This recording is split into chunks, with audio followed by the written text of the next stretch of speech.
السلام عليكم ورحمة الله وبركاته. إن الحمد لله نحمده ونستعينه ونستغفره ونعوذ بالله من شرور أنفسنا ومن سيئات أعمالنا. من يهده الله فلا مضل له ومن يضلل فلا هادي له. أشهد أن لا إله إلا الله وحده لا شريك له وأشهد أن محمدا عبده ورسوله وبعد. Kita masih melanjutkan karamah-karamah para wali. Ingat, wali bukan hanya wali Allah, tapi ada satu lagi wali syaitan. Dilihatnya mirip, misalnya sama-sama memiliki kelebihan, sama-sama menampakkan kehebatan. Tapi yang satu sesuai dengan dalil, yang satu bertentangan dengan dalil. Ketika bertentangan dengan dalil, kemudian dia menampakkan kehebatan, maka jangan ragu mengatakan dia wali syaitan. Misalnya sambil merayakan maulid Nabi, dia ceramah melayang misalnya, atau tanpa pengeras suara, suaranya terdengar oleh ribuan manusia di situ sampai ke belakang. Saat merayakan maulid Nabi, maka tidak ragu lagi, ini bukan wali Allah tapi wali syaitan. Nah, tidak sesuai dengan dalil.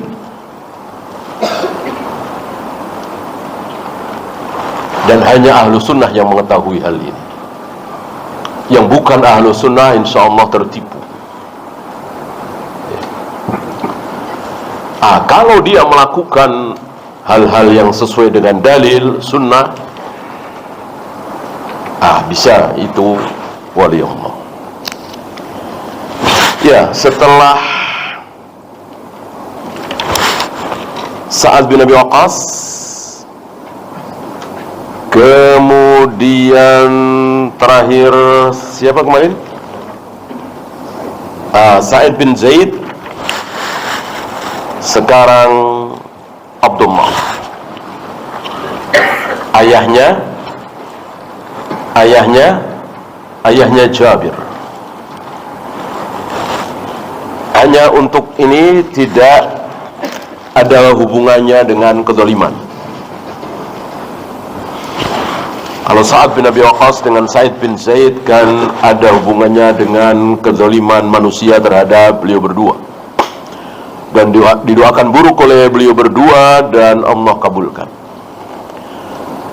Sekarang Abdullah tidak ada hubungannya dengan kezaliman, tapi menunjukkan bahwa beliau adalah wali Allah, dan ini karamahnya. Dan sekali lagi, tidak semua wali Allah pasti punya karamah.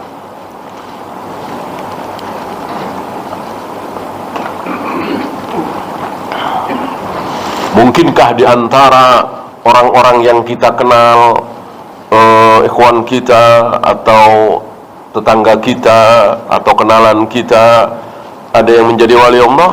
Mungkin sekali. Mungkin sekali. Sangat mungkin sekali. Karena wali Allah tidak harus punya karamah. Kalau harus punya karamah, tentu sulit sekali mencari wali Allah. Ya, 1507. Wa an Jabir bin Abdullah, dari Jabir bin Abdullah, berarti ini anaknya. Di hadis ini mengkisahkan tentang Abdullah, ayahnya Jabir bin Abdullah. Jabir bin Abdullah mengatakan, lamma hadarat Uhudun, ketika datang Uhud, maksudnya perang.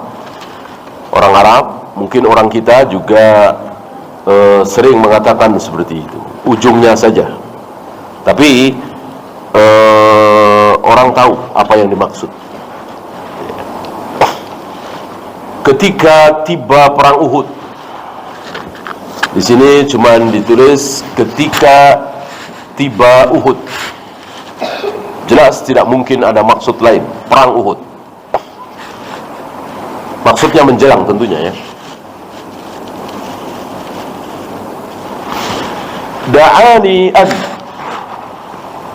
minal lail. Malam itu, berarti besoknya perang Uhud, malam itu ayahku memanggil aku. Abdullah memanggil Jabir. Faqal, ayahku mengatakan, ma urani illa maqtulan fi awwali man yuqtalu min ashabin Nabi sallallahu alaihi wasallam. Aku diperlihatkan, aku merasa bahwa aku adalah sahabat-sahabat Nabi sallallahu alaihi wasallam yang akan pertama kali terbunuh. Merasa firasat, dan betul ya. Karena firasat itu ada. Firasat itu bukan khurafat, tahayul, klenik, tidak. Firasat itu ada. Tetapi banyak hadis dhaif, bahkan maudhu tentang firasat. Salah satunya, ittaqu firasatal mu'min fa innahu yanduru binurillah. Ini yang dhaif. Ini tidak sahih dari Nabi sallallahu alaihi wasallam. Hati-hatilah kalian terhadap firasatnya seorang mukmin, karena firasat seorang mukmin itu melihat dengan cahaya Allah. Ini tidak sahih dari Nabi sallallahu alaihi wasallam. Wa inni la atruku ba'di a'azza alayya minka. Dan tidak ada yang lebih besar, yang lebih aziz, yang lebih berharga bagiku sepeninggalku nanti melebihi engkau. Biasa seseorang kadang yang paling besar adalah anak pertamanya, kadang yang paling besar adalah istrinya, kadang yang paling besar adalah ayahnya, dan seterusnya. Perasaan, sekedar perasaan. Kalau menomorsatukan tentu ibunya, kemudian ayahnya, kemudian yang lainnya. Ini beda, ini sekedar perasaan ya.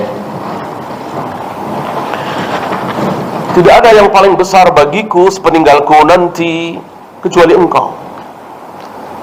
Berarti Jabir yang paling disayang oleh ayahnya di antara anak-anak lain. Dan sekali lagi ini boleh. Karena apa? Karena sekedar perasaan. Adapun sampai kepada praktek tidak boleh. Misalnya mentang-mentang Abdullah sangat menyayangi Jabir, maka Jabir dibelikan rumah mahal misalnya, yang lain dibelikan rumah yang murah. Tentu ini berdosa. Ketika orang tua memberikan hadiah hibah kepada anak-anaknya, wajib adil. Adapun nafkah tidak harus adil, sesuai kebutuhan.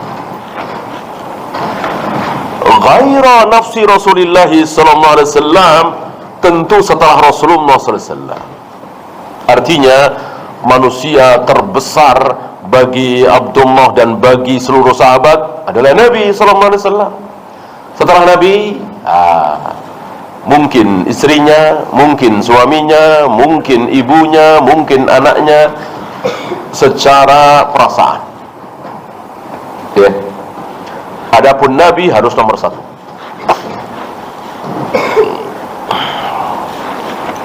maka ada seorang wanita yang mempunyai 5 atau 6 anak laki-laki.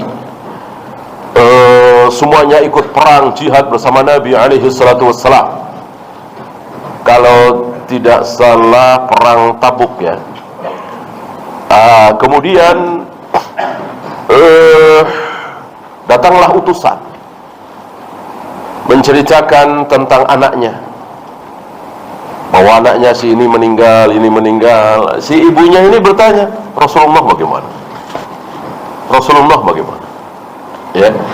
Jadi yang nomor satu bagi si wanita ini bukan anaknya, tapi Nabi sallallahu alaihi wasallam.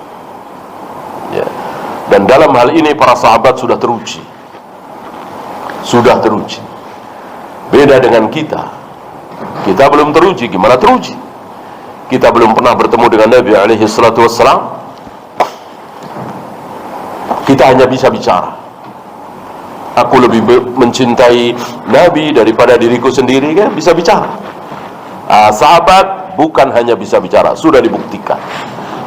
Salah satunya wanita ini.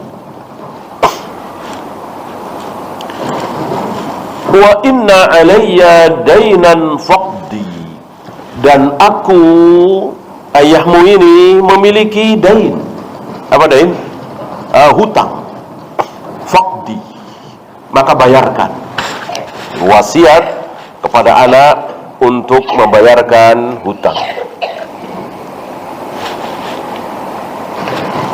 Seandainya tidak ada wasiat ini, apakah Jabir dan anak-anaknya Abdullah wajib membayarkan hutang? Jelas. Jadi wasiat ini bukan syarat, hanya sebagai penegasan penguatan. Jangan lupa bayarkan hutang-hutangku ketika aku terbunuh nanti. Wastausi bi akhawatika khairan, dan berwasiatlah yang baik-baik untuk saudara-saudaramu, adik-adikmu. Banyak sekali ini adik-adiknya. Kan di kemudian hari Jabir menikah dengan janda apa gadis? Janda. Ketika Nabi mengatakan, kenapa tidak mencari yang gadis? Tula'ibuka wa tula'ibuha, engkau bisa bersenang-senang dengan dia, dia bersenang-senang dengan engkau. Kenapa engkau cari janda? Biasanya janda sudah berumur. Gadis ya zaman itu belasan tahun. Ya. Awal nikah belasan tahun itu hal yang biasa. Lihat Aisyah dan yang lain-lain, hal yang biasa, belasan tahun. Apa kata Jabir? Aku tidak mau menambah adik-adikku. Ya, kan adik-adikku sudah banyak, ya, mungkin 10 misalnya, jadi 11. Jadi tambah repot. Artinya Jabir sengaja mencari janda yang sudah berumur agar bisa membantu Jabir ngurusin adik-adiknya. Ini luar biasa tanggung jawab.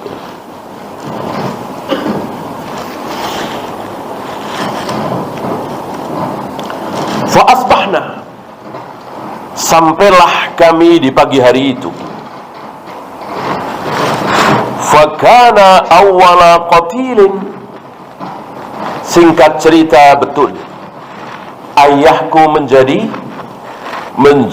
orang pertama yang gugur, yang terbunuh. Persis seperti firasat ayahnya. Dan firasat itu diucapkan.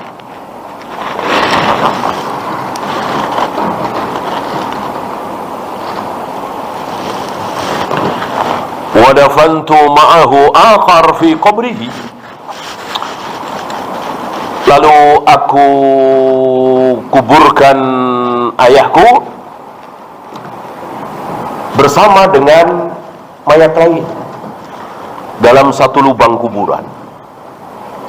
Ini hal biasa, walaupun bareng, apalagi tidak bareng ya. Artinya mayat ini sudah meninggal setahun yang lalu, sekarang tinggal tulang belulang, dimasukkan mayat berikutnya. Ini hal yang biasa, memang sunnahnya seperti itu. Dan ketika kaum muslimin memahami sunnah ini, barangkali kuburan tidak perlu berhektar-hektar, barangkali setengah hektar, barangkali 1000 meter sudah cukup, ya kan, untuk kaum muslimin sekitar. 1, 2, 3, 4, 5, 6, 7, 100, 200 misalnya. Sudah habis.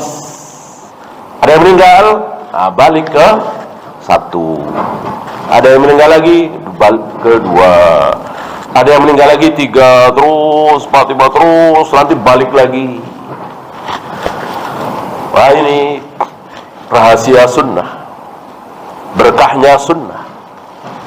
Kalau kaum muslimin faham sunnah, barangkali tidak butuh berhektar-hektar, mungkin 1000 meter, bahkan 500 meter untuk penduduk sekitar, agar mayat itu bisa diusung dengan keranda, tidak perlu pakai mobil.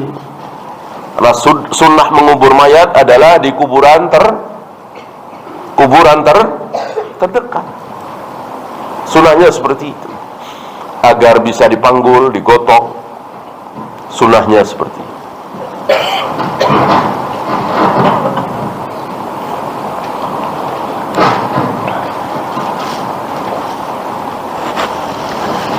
Thumma lam tatib nafsi an atrukahu ma'a akhar. Kemudian setelah itu 6 bulan kira-kira, setelah 6 bulan aku merasa gak enak, aku merasa gak nyaman membiarkan ayahku bersama mayat lain, ya. Fastakhrajtuhu ba'da 6 ashhurin. Maka aku keluarkan mayat ayahku, aku pindahkan setelah 6 bulan. Fa idza huwa ka yaumi wada'tuhu ghaira udhunihi. Setelah aku gali, mungkin Jabir mengira sudah menjadi tulang belulang 6 bulan kan. Barangkali 3 bulan 4 bulan, ya namanya daging busuk kan cepat sekali, apalagi di dalam tanah, cepat sekali dimakan oleh binatang-binatang tanah, bakteri, cepat sekali ya. Ini 6 bulan.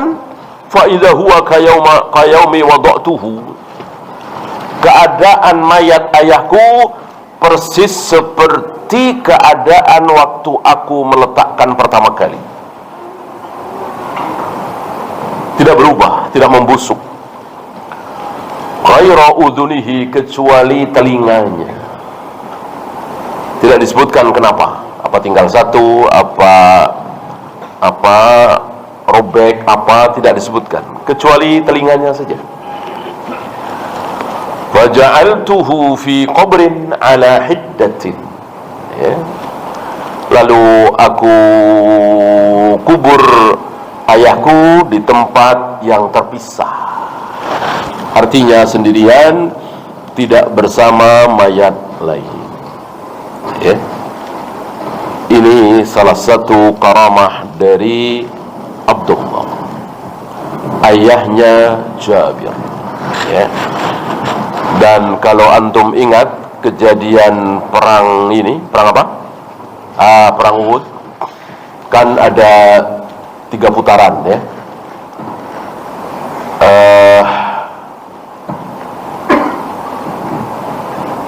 Putaran pertama kaum muslimin karena mengikuti petunjuk Nabi alaihi salatu wassalam, Allah berikan kemenangan.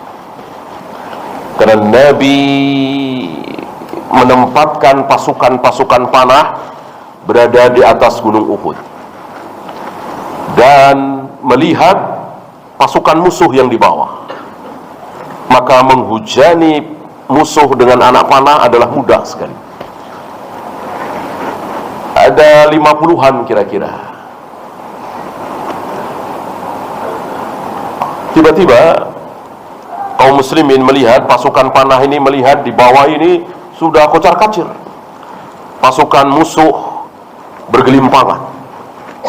Dan di situ terlihat ada emas, ada perak, ada ternak, gitu. Dan bergelimpangan musuh.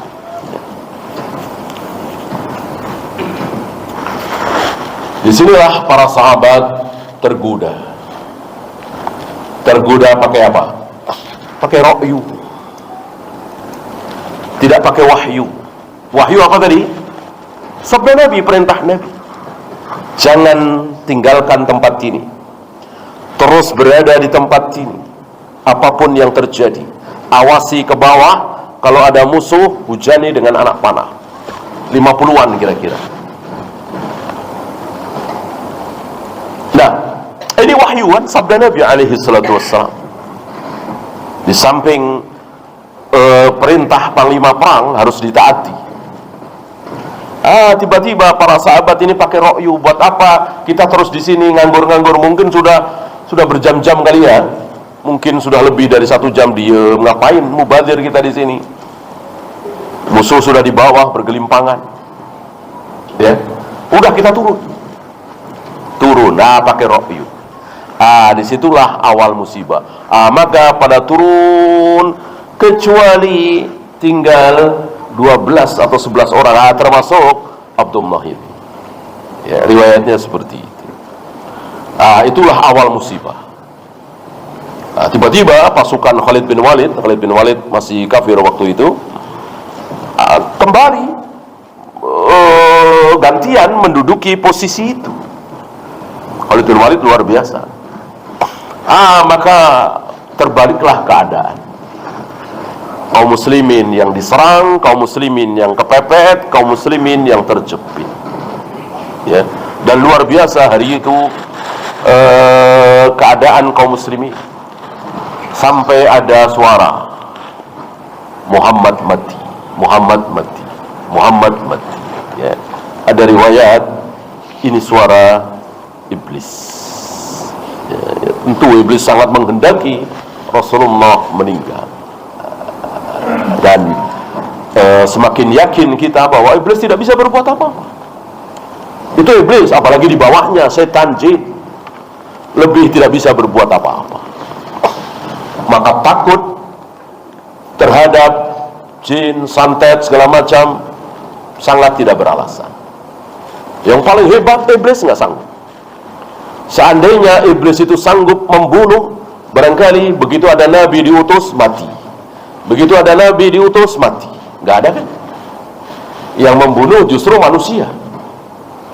Yang membunuh Nabi Yahya, Nabi Zakaria dan seterusnya Bani Israel, al-Yahud, bukan jin. Taulah kita dari sini bahwa jin kalau toh punya kekuatan kecil sekali, masih kalah dengan kekuatan manusia. Bom misalnya, nuklir misalnya, itu kan kekuatan manusia, bukan jin.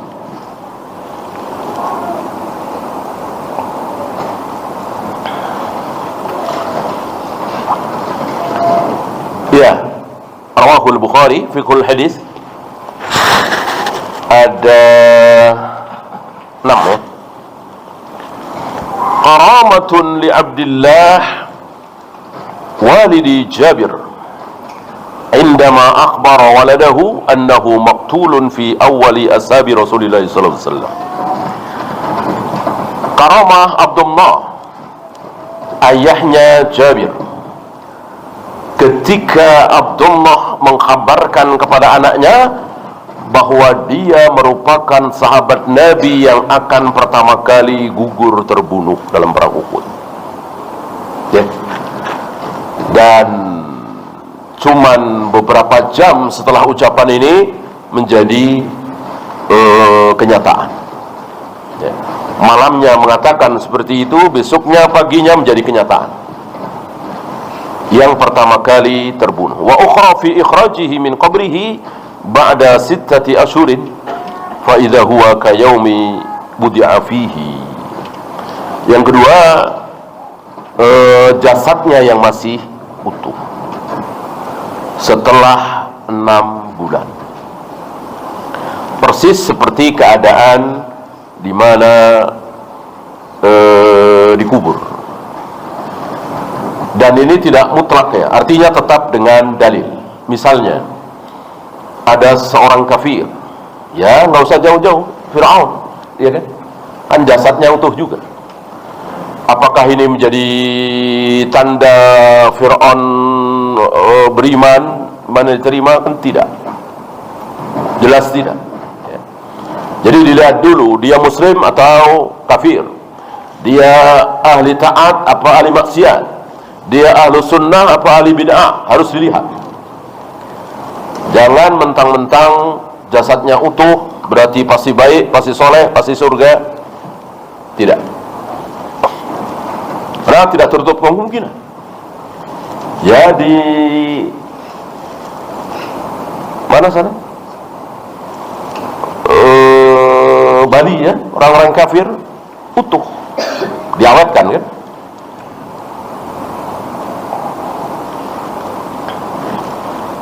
Jadi semuanya harus ditimbang dengan dalil.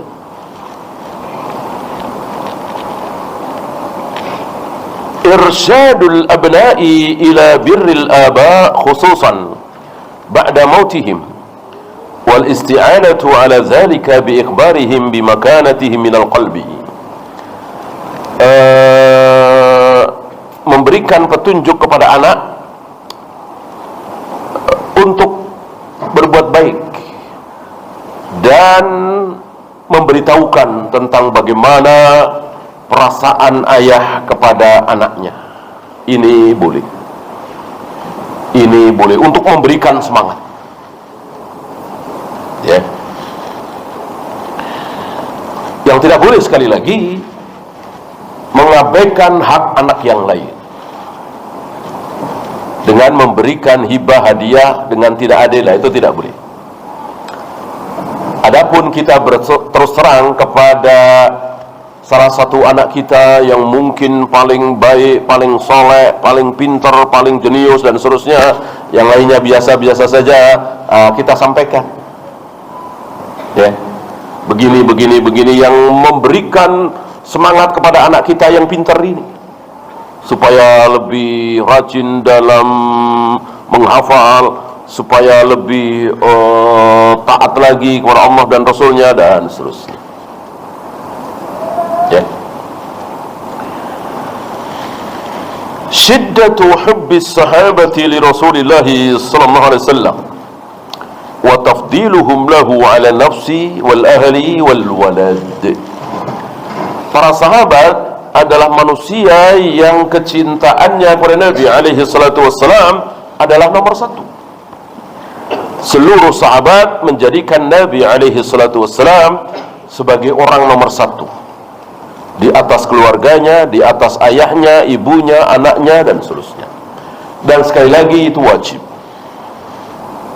Masih ingat pengakuan Umar ketika Umar jujur di hadapan Nabi alaihi salatu wassalam, "Ya Rasulullah, engkau adalah manusia yang paling aku cintai setelah diriku ya. Aku lebih mencintai engkau ya Rasul daripada ayahku, daripada ibuku, anakku, kakakku, adikku, saudaraku dan seterusnya, kecuali diriku." Artinya Umar jujur, yang paling aku cintai adalah diriku, kecuali kedua engkau ya Rasul, ketiga baru yang lain. Nabi bal min nafsik, Nabi mengatakan bahkan walaupun dari dirimu sendiri ya. Dengan diwajibkannya oleh Nabi bahwa Umar harus mencintai Nabi melebihi dirinya sendiri, ya tentu Umar sami'na wa ata'na. Artinya Umar faham seandainya ada bahaya mengancam dan di situ ada Rasul dan dirinya, Umar dan Rasul berdua, tiba-tiba ada harimau misalnya mau menerkam, maka Umar wajib siap mati demi Nabi selamat ya. Umar faham ini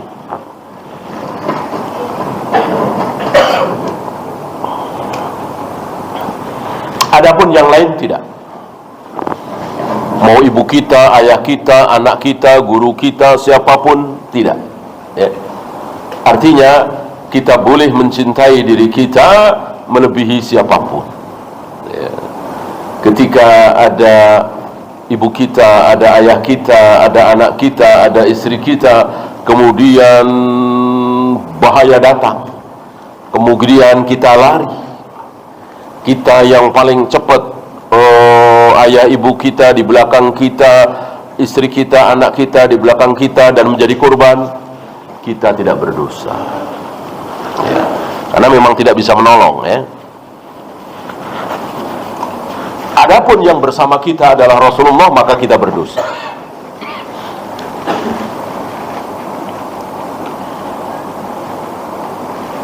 Kemudian fadilatun li Jabir bin Abdullah bi amalihi bi wasiyati abihi ba'da mautihi fi qada'i dainihi. Keutamaan Jabir bin Abdullah yaitu mengamalkan wasiat dari ayahnya setelah ayahnya meninggal. Kemudian jawazu ikhrajil mayyiti min qabrihi idza iqtadat al-maslahatu dzalik. Bolehnya mengeluarkan mayat dari kubur ketika ada kemaslahatan di situ. Ketika tidak ada kemaslahatan maka tidak boleh. Yang terakhir, jawazu ja'li ahadil warasati wasiyun 'alal baqiyati. Bolehnya memberikan wasiat kepada salah satu anaknya saja. Jadi tidak semua anaknya dikumpulkan kemudian diberikan wasiat bersama-sama. Tidak harus seperti itu. Satu saja boleh. Ya, kita lanjutkan 1508. Wa an Anas radhiyallahu anhu anna rajulaini min ashabin Nabi sallallahu alaihi wasallam kharaja min indin Nabi sallallahu alaihi wasallam. Dari Anas bin Malik bahwa ada dua laki-laki, ini sahabat Nabi, keluar meninggalkan Nabi SAW fi lailatin mudhrimatin, di malam yang gelap gulita, di malam yang gelap gulita. Wa ma'ahuma mislul misbahaini baina aydihima. Ketika dua laki-laki ini berjalan meninggalkan Nabi SAW di malam yang gelap gulita itu,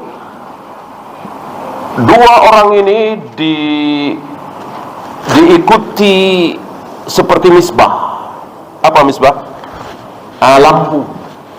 Seperti ada dua lampu, ada dua cahaya yang ada di hadapan mereka sehingga bisa berjalan.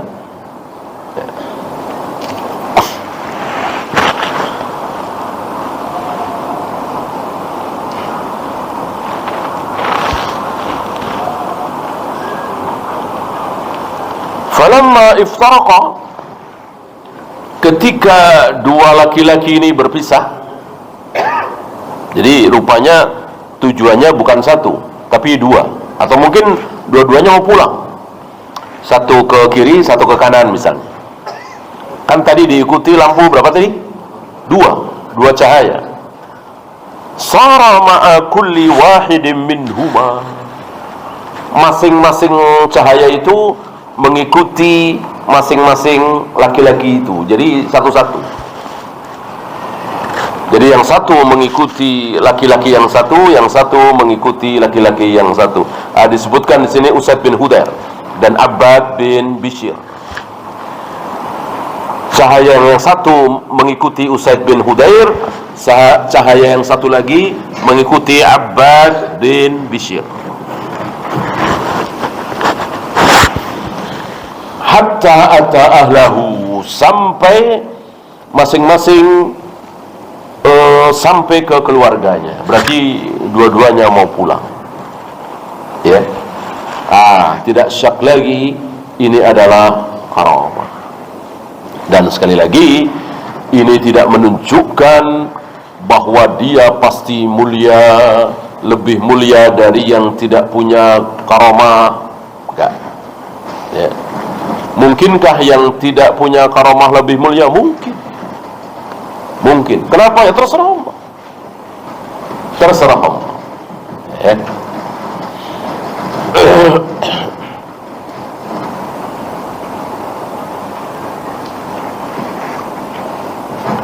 Apalagi antum bisa lihat di sini, Usaid bin Khudair, Abbad bin Bishir, apakah termasuk 10 orang yang dijamin masuk surga? Enggak. Jelas lebih mulia 10 orang yang dijamin masuk surga, kan? Termasuk Khulafa Ar-Rasyidin Al-Mahdiyyin? Tidak. Kan urutannya kan 4, 10, 313. Ya, kemudian Bayatul Aqabah. 4 siapa? Al-Khulafa Ar-Rasyidin Al-Mahdiyyin, Abu Bakar, Umar, Utsman, Ali. 10, yang 4 tadi tambah 6, 313 yang ikut perang Badar. Kemudian Bayatul Aqabah. Cuman beberapa sahabat termasuk Ka'ab bin Malik tidak sedih, tidak ikut perang Badar, tidak sedih. Dan para sahabat yang tidak ikut perang Badar tidak berdosa. Kenapa? Karena tidak ada yang tahu bahwa akan terjadi perang Badar. Insyaallah antum tahu bahwa Nabi berangkat dari Madinah bersama 313 sahabat ini. Tujuannya cuman mencegat kafilah dagang Abu Sufyan yang pulang dari Syam membawa dagangan, mau dicegah. Ya. Dan mau dicegat, mau diambil tentunya karena apa? Karena harta kaum muslimin kan di Mekah. Harta kaum muslimin kan di Mekah. Dan ini kan suasananya memang suasana perang. Jadi Mekah betul-betul kafir harbi. Ketika suasana perang, maka ya boleh dibunuh. Gitu. Dan Rasul tidak menyangka sama sekali kalau akhirnya terjadi perang Badar. Ya. Oleh karena itu yang tidak ikut berangkat nggak masalah. Yang datang belakangan para tabi'in yang tidak faham mengira bahwa tidak ikut perang Badar itu sebuah kehinaan. Maka ada syubhat tentang Utsman, ya, bahwa muncul kabar bahwa Utsman dijelek-jelekkan kan ketika Utsman jadi khalifah itu. Fitnah ini ketika Utsman menjadi khalifah itu betul-betul dijelek-jelekkan oleh orang Khawarij.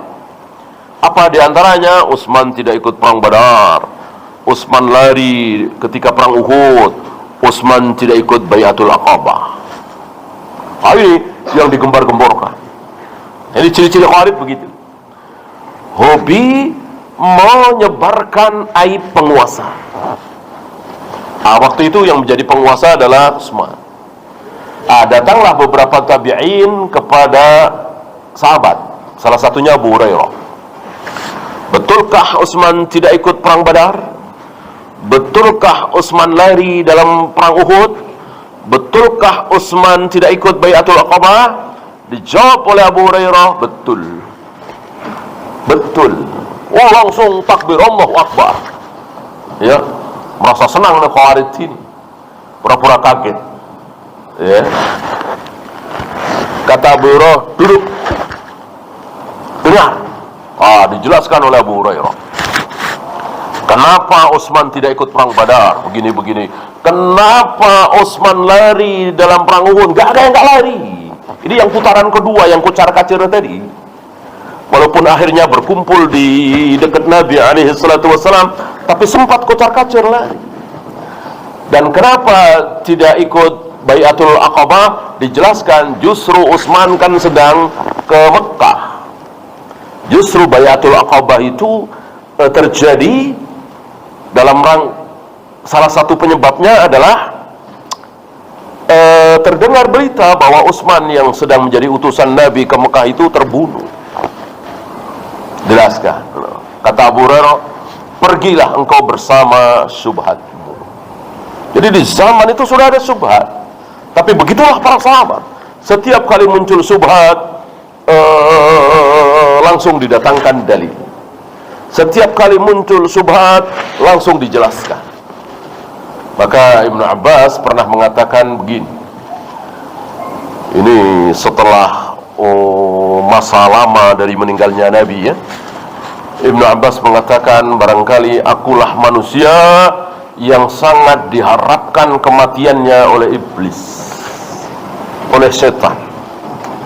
Ditanya Ibnu Abbas, kenapa? Tadi, karena setiap kali muncul subhat, kemudian subhat itu dibawa kepadaku, maka aku jelaskan, hilang subhat itu. Muncul subhat lagi, ini di zaman Ibnu Abbas sudah ada subhat, tapi alhamdulillah masih ada Ibnu Abbas, masih ada Abu Hurairah, masih ada beberapa sahabat yang menepis subhat itu. Bagaimana hari ini? Bagaimana hari ini? Maka luar biasa kalau hari ini ada seorang ulama, ada seorang alim yang kerjaannya menepis subhat. Luar biasa. Bukan sekedar orang yang menasihati saudara-saudara jangan berzina, saudara-saudara jangan berjudi, saudara-saudara jangan korupsi. Ini bukan subhat. Justru yang hebat yang menepis subhat.